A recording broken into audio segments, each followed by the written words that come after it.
Good evening, everyone. Hello again. Welcome to the D3D4 YouTube channel. I hope you've enjoyed the content that we've put out over the last few weeks. Some of it perhaps not as polished as we'd like, but we're getting there. It's a new medium for us, and as I say, we're trying to expand our coverage of League One and Two to give you not just audio, but visuals, articles, stats in graphic form, and hopefully continuing to do some good work there. Thank you to Nathan, who has been helping us out with the YouTube channel. Our whiz kid, he knows who I'm talking about, and he's doing a grand job. This chat today, I'm going to be joined by Elliott Durrell. Welcome back, Elliott, to D3D4 Football. How do we find you? Very well, thank you. Yeah, good. It's not nice to be back on. Nice to be back on after a positive chat last time. Yeah. So, for those who weren't aware, I did a podcast with Elliott, maybe 2/3 of the way through last season. I think it was after Sol Campbell had joined and Macclesfield, and we were looking at the chances of the Silkmen staying up. Gladly, Elliott, you'd be pleased to say that you guys did, and I don't think I need to be modest on your behalf when I say that you played a massive part in that. How did it feel to get those results over the line? I mean, the one at Port Vale obviously was huge in the end. Yeah, I think that was that was really when it sort of swung it back into our hands, if you like. We'd put in some good performances prior to that game without really getting what we deserved, probably, out of the games. But we went to Port Vale away, and there was a lot of things sort of riding that game in terms of ex-managers.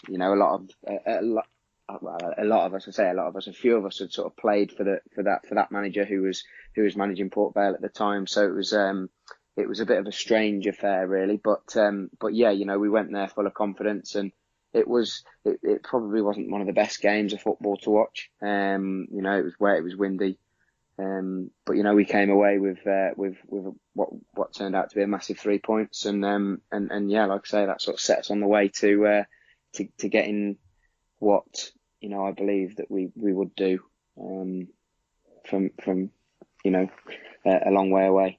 Yeah. So you spoke to me. You were quite confident when you spoke to me that you'd get over the line, you'd stay up, and it turned out in the end to be the case. And we were, it was a great escape. Obviously, Sol Campbell, because of his profile, got huge accolades for that. But there's no denying that you coming back from injury made a massive difference as well. Because anyone who had watched Macclesfield in those sort of first sort of third of the season had noticed that there was a lot of huff and puff, but perhaps not enough creativity. You jumped back into the team and immediately set about changing that fact. The fact that you created more chances per 90 minutes for the Silkmen than any other player in that team is a testament to what you brought to the side. Did you personally feel, I mean, you'd been out injured. Did it take you a while to get back in? Did you find it easy? How is that coming back from an injury?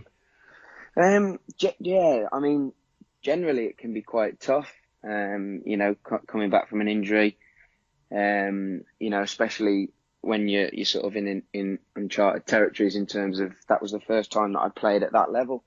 But it was as if I'd never been away, really. I managed to fit into the team seamlessly, and I think I was welcomed back into the team with open arms from the lads, and it sort of gave the whole club a boost, if you like. Not just the playing squad, but I think that the coaching staff, it gave them a sort of new lease of life, and the fans, obviously, because they'd seen what I'd done the previous season. They were all grateful to have me back, and like I said, it sort of all coincided well in terms of the time. We picked up a few good results, and I think that was around the time that obviously Sol Campbell got the job, and like I say, I think we went on a good run of results, which became, like I say, at just the right time. Well, he was obviously delighted with your return and your effort. Did he give you any particular praise, any particular instructions when you came in? Were you allowed to play with a bit more freedom? What was it that he asked you to do as a player? So initially, when he came in, I was used more as a winger. So the first sort of 5 or 6 games I played under Sol Campbell, I was on the right wing, and it was just about getting crosses in and making sure that my delivery was right, he said to me, if you put the sort of crosses in that you can do, he said, we've got the players that, in that box that will score the goals, and ultimately that was the case. We had Harry Smith, who was on the end of a few of them. He was real good in the air, and I knew that if I put the ball in an area, I knew that Harry was going to be there or thereabouts. And then towards the sort of last, I think it was sort of the last 10 or 11 games, he moved me to just off a striker. So it was, generally I played just off Harry Smith, which, that's a sort of role that I prefer to play, which, ultimately gives you that little bit more freedom.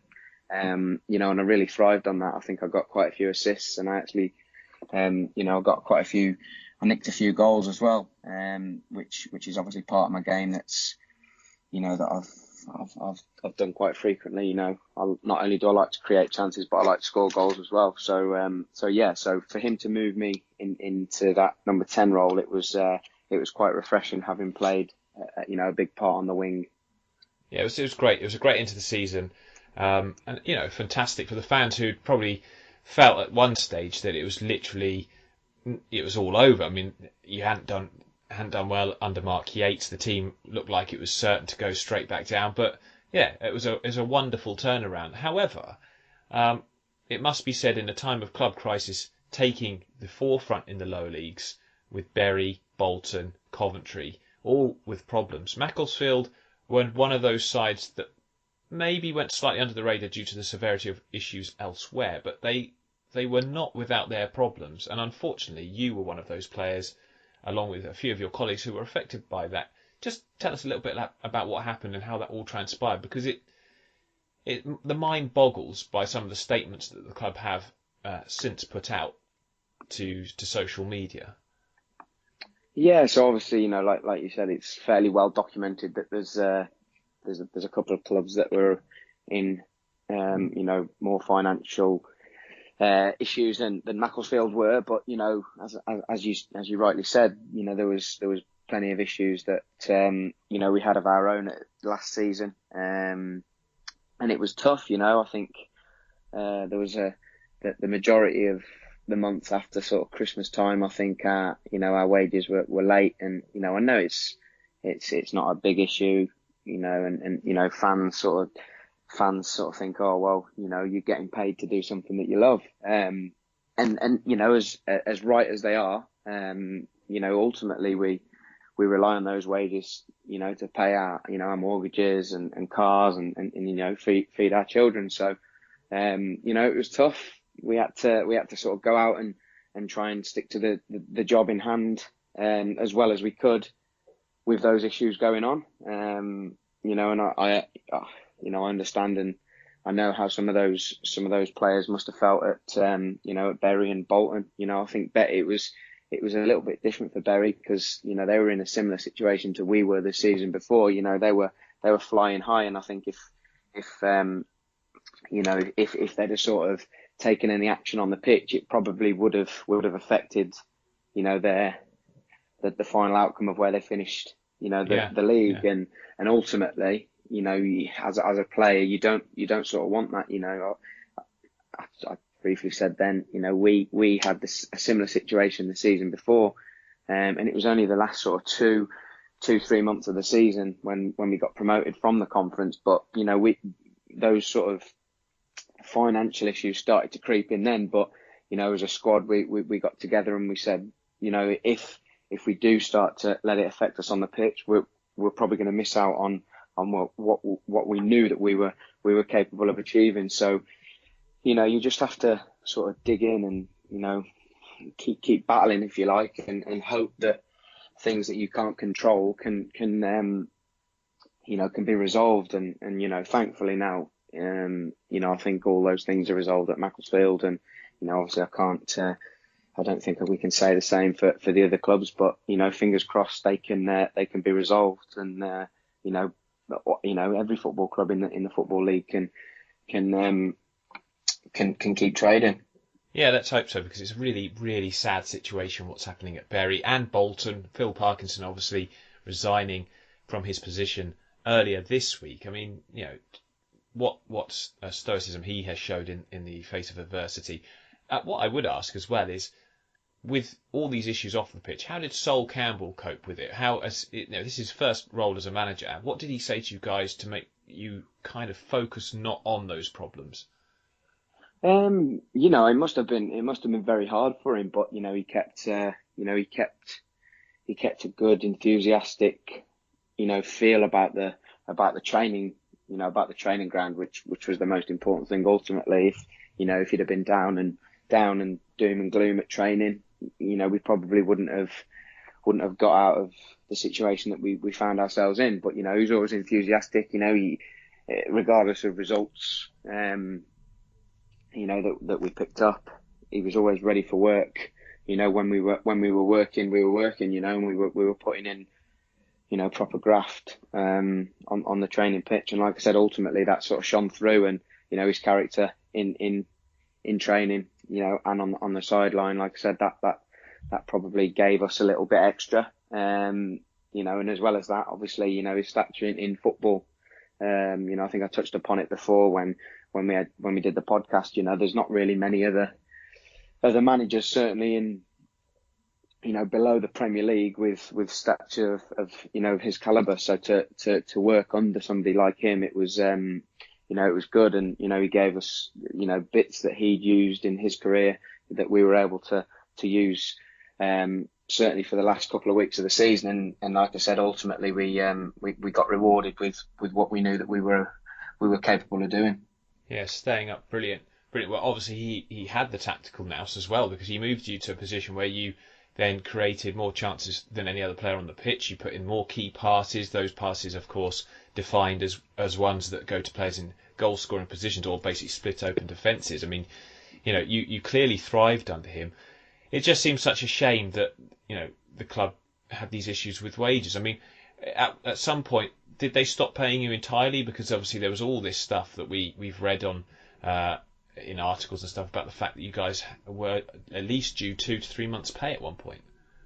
Yeah, so obviously there's been quite a lot that's been said from former players, and obviously the club have released their own statements. But we were, I think, at one stage when the season had finished, I think it was mid-May or sort of early June, when everybody was still on their holidays. I think we were owed sort of 3 months' wages. And like I say, obviously from anybody that's sort of not in football, fans and things like that, they think that, because you're a footballer, everybody's been on that lucrative money. And I'd have to cut in that. I mean, anyone who has that misconception, no disrespect to you guys, but you're playing for Macclesfield Town in the 4th Division, and football, is a fairly short career at any level. So many footballers I've spoken to, that there is this misconception that you professional football, you get paid loads, but that's clearly not the case for players at clubs like Macclesfield, is it? No, absolutely not. It's your living. Yeah, as I said, I feel blessed every single day to be able to go out and do something that I love and get paid for doing it. But ultimately it pays for, like I said before, my mortgage, my car, and it pays for my children to have nice things, and ultimately food on the table at the end of the day. And it's not all lucrative wages that we all want, but it's an option, it's a choice that we make, and it's something that when you agree your salary with the club, you agree to that salary. So well, exactly. I don't moan about it or anything like that. Yeah, exactly. The club are agreeing to. I mean, this whole thing with Bury has come up. Like, I saw some people blaming players. To be fair, very few of them. But it's not Jermaine Beckford's fault. It's not Chris Maguire's fault that they were offered a contract by Bury and they accepted it based on the terms offered by the club. I mean, at the end of the day, it's down to the club to honour the contracts that they give their players. And fans who sometimes say players, should be saving their money. Well, life is very different, and people manage their money in different ways. And a lot of people, especially footballers who perhaps are in the moment, they live to their means. And I think it's unfair for fans to suggest that players are at fault should they not receive the wages that they've signed a contract to receive. And I find it mind-boggling. I mean, and I'd even defend people who are on huge money at the Premier League level, because they are offered those wages. I don't think it's right, personally. I think people who listen to our content on a regular basis will know I think the money disparity in football needs to change at some level, and of course it does. But at the end of the day, you don't blame the players for taking the money that they're offered at the highest level. And at the lower level, if the club aren't paying a player, it's just the same repercussions as any job out there in any profession. Doctors wouldn't accept going to work if they suddenly weren't paid for 3 months. Why should footballers? Just because clubs sometimes find it hard to scrape the money together. I mean, mind boggles. But I mean, you did your job. You kept the team up. Were you surprised at all about Sol Campbell's decision to leave? Was it something that you'd imagine he'd been thinking about given the problems at the club? Yeah, I mean, yes and no. Obviously, he's a very proud man. He's had a great career in terms of his playing career, and I think he probably was at the stage where, I think he'd have probably drawn a line in the sand after the season and said, okay, we're now that's all parked. I'm gonna give it everything that I've got. But those things that have happened last season, they've got to stop. And because ultimately that was making his job harder than it was anyway. He came in with us in such a sort of bad situation. Not only did he have to get us from however many points it was adrift, with all this going on as well, it made his job extremely hard. So I imagine, he sort of said to himself during this summer break that he was going to draw a line in the sand, start afresh when they went back for pre-season, and hope that those issues were resolved. And when those issues sort of cropped back up early on in pre-season, and they carry on from the end of last season, I imagine it was hard for him, and it was almost impossible for him to want to carry that job on. He's probably like got to think as well about his reputation and protect that. He's done a very good job. But absolutely, you don't want to have that sullied by the fact that the club are making it even more difficult for you to continue in the. I mean, he would want to achieve as much as he possibly can in the game as a manager. He was the same as a player, and I would imagine that, why should he put up with that? I think Phil Parkinson has finally got to that same conclusion at Bolton as well, which is such a shame. Yeah, like you said, he's had a very good playing career, and I think he wants to do as well as he can and be as successful as he can as a manager. And on the back of what he led us to last season, I don't think he's going to reach the heights that he wants to with those issues that were sort of overhanging him, if you like. So, it obviously became a time where he thought the right thing to do was to walk away. And, he started the season in terms of results. He started the season great. He got Macclesfield in a position where, I don't think they've been for a good number of years. I know it's early days in the league, but, points on the board are much better than, like people say, it's much better than having games in hand. So, I think they won 2 and lost one of their first 3 games, which, you compare that to the start that they had last season. I don't think we won a game for 15 games. So, it was a good start. I think they beat Blackpool in the Carabao Cup or the Checker Trade. I think it was the Carabao. So, 3 wins from 4. I think, he obviously made that decision where it was time to walk away. And, there's probably not a better start to the season he could have wished for, really. No, I guess not. As for you personally, obviously, you're currently, as it stands, without a club, which I have to say, like, for us who follow League 1 and 2 closely and watched your performance last season, the mind boggles how that is the case. But nevertheless, that's the situation you currently find yourself in. How has that been for you? Must have been extremely frustrating, I would imagine.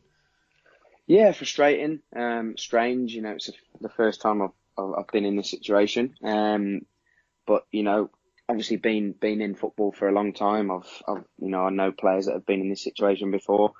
So I've been keeping myself fit, probably fitter than I have been for the majority of last season, with the injuries that I picked up. So, it's nice. It's nice to be back at, at a good fitness level. It was hard the back end of last season to come back from the injuries that I had, and then train every day as well as play near enough every minute of every game in such a short space of time.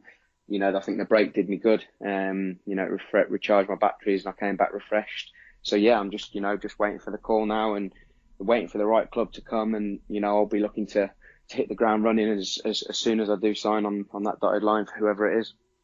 I'm sure you'll find the club. I mean, the performances last season, and you'll see some of the stats being displayed on the screen as you listen to this. It just tells its own story, really. But yeah, and also, I mean, the thing we always notice with clubs in League Two, especially perhaps, is that they lack creativity in certain areas, and so the fact that you're available, it's remarkable. So I'm sure you will find the club. But Elliott, it's been a pleasure talking to you about your time at Macclesfield. I do hope, as I say, all the issues that you've faced have resolved themselves, or indeed do so shortly. And we wish you all the best over the rest of this coming season, whichever club you end up playing for. Thank you very much. As you said, always a pleasure.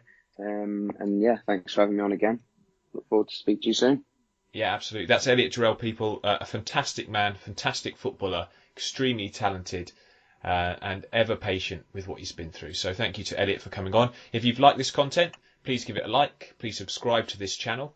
And if you so wish, you can become a patron to help us continue producing content for as little as 80p a month. The patron campaign details are found on our website. They are in our bio on our Twitter account. And hopefully by now I should have got round to putting them in the bio on our YouTube channel as well. So I hope you've enjoyed this. And yes, stay tuned for more content coming up. Goodbye.